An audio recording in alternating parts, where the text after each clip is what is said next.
सनातन विवाद के जरिए दलितों की बात भी जरूरी, अंबेडकर के विचारों से टकराना होगा। डॉक्टर अंबेडकर जाति प्रथा को हानिकारक मानते हुए इसे खत्म करने के लिए अंतर्जातीय विवाह को उपाय बता रहे थे। भारतीय जनता पार्टी के कई नेताओं ने सनातन धर्म को लेकर विपक्ष के इंडिया गठबंधन के खिलाफ मोर्चा खोल दिया है। वे भूल गए हैं कि सत्ता के शीर्ष से अपनाया जा रहा ये रुख देश के करोड़ों दलितों और पिछड़ों के सीने में शूल की तरह धंस रहा है, जिन्हें सनातन धर्म की परंपरा के नाम पर सदियों तक अछूत माना गया और शिक्षा रोजगार से वंचित रखा गया। यहाँ तक कि सती प्रथा के खिलाफ बने कानून का विरोध भी सनातन परंपरा के आधार पर किया गया था। डीएमके नेता उदयनिधि स्टालिन ने जो कहा वह उत्तर भारतीयों के लिए जरूर हैरान करने वाला है, लेकिन द्रविड़ आंदोलन की यह स्थापित मान्यता है जो ई रामास्वामी पेरियार के आत्मसम्मान आंदोलन से उपजी है। एनडीए गठबंधन में शामिल एआईएडीएमके भी पेरियार को पथप्रदर्शक मानती है।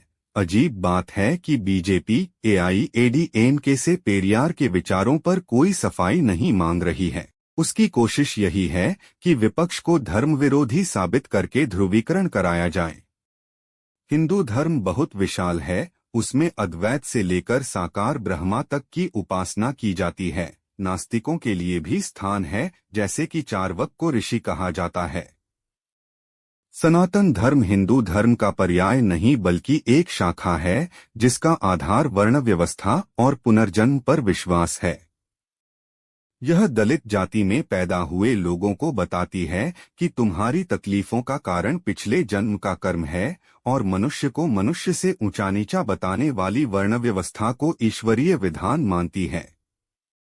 भारत में इस गैर बराबरी के विचार के विरोध की लंबी परंपरा रही है। कबीर, नानक, रैदास सब इसी परंपरा के संत हैं। अंबेडकर ने कहा था कि जाति प्रथा को धर्मशास्त्रों का समर्थन है, इसलिए हिंदू इससे मुक्त नहीं हो सकता। यानी यदि आप जाति प्रथा में दरार डालने चाहते हैं तो इसके लिए आपको हर हालत में वेदों और शास्त्रों में डायनामाइट लगाना होगा, क्योंकि वेद और शास्त्र किसी भी तर्क से अलग हटते हैं और वेद शास्त्र किसी भी नैतिकता से वंचित करते हैं। आज जो लोग सनातन का झंडा बुलंद कर रहे हैं उन्हें डॉक्टर आम्बेडकर के विचारों से टकराना होगा। उन्हें बताना होगा कि जो धर्म ग्रंथ करोड़ों दलितों को जीवन भर सेवा में जुटे रहने और उन्हें कभी मुक्त न करने का निर्देश देते हैं, उनके बारे में राय क्या है। भारत का संविधान समता, स्वतंत्रता और समानता की बात करता है। डॉक्टर अंबेडकर ने कहा था कि जाति व्यवस्था के रहते भारत के लोगों में समानता स्थापित नहीं की जा सकती। यूपी के मुख्यमंत्री योगी आदित्यनाथ गर्व के साथ खुद को क्षत्रिय बताते हैं। उन्हें यह बात कभी नहीं समझ आएगी कि यह गर्व कैसे उन लोगों को पीड़ा देता है जिन्हें जन्म से नीची जातियों का माना गया है। बहुत दिन नहीं हुए जब पूर्व राष्ट्रपति रामनाथ कोविंद जी को पुरी के मंदिर में पूजा करते समय अपमानित किया गया। दलित समाज अगर इन प्रश्नों को उठाता है तो क्या यह धर्म पर हमला हो गया? मोदी जी ने प्रधानमंत्री रहते दलितों पिछड़ों को बड़ी तादाद में नौकरियां देने वाले सार्वजनिक संस्थानों का तेजी से निजीकरण किया है। ये आरक्षण को खत्म करने की साजिश नहीं तो क्या है? आखिर ये कैसा सनातन है जो दलित, आदिवासी और पिछड़ों के भविष्य में अंधेरा भर रहा है?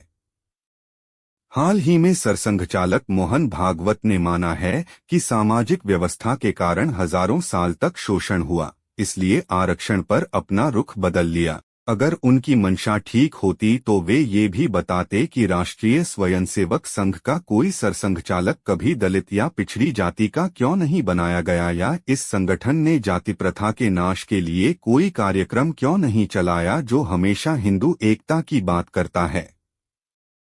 क्या जातियों के रहते हिंदू एकता संभव है? डॉक्टर अंबेडकर ने अंतर्जातीय विवाहों को प्रोत्साहित किया था, लेकिन इसका भी सनातन के नाम पर ही विरोध होता है। आज सरकारी नौकरियों को पूरी तरह खत्म किया जा रहा है। भागवत जी 2015 में आरक्षण की समीक्षा की बात कर रहे थे, पर आज ये बयान इसलिए दे रहे हैं क्योंकि मोदी सरकार ने आरक्षण को बेमानी बना दिया है। जहां कोई गुंजाइश होती भी है वहां तरह तरह के षड्यंत्र किए जाते हैं। आखिर तमाम संस्थानों और नौकरियों में दलित, पिछड़े और आदिवासी समाज के लिए आरक्षित स्थान क्यों खाली हैं?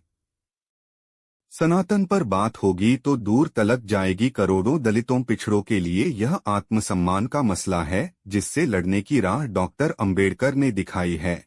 और ऐसी अफवाह और सवाल भी है, क्या अंबेडकर के बनाए संविधान को मोदी सरकार बदलना चाहती है? कमेंट में अपनी राय जरूर दे। फ्यूचर में इस तरह की वीडियो देखने के लिए हमारे चैनल रियलिटी को सब्सक्राइब करें और घंटी को दबाना बिल्कुल न भूलें। धन्यवाद।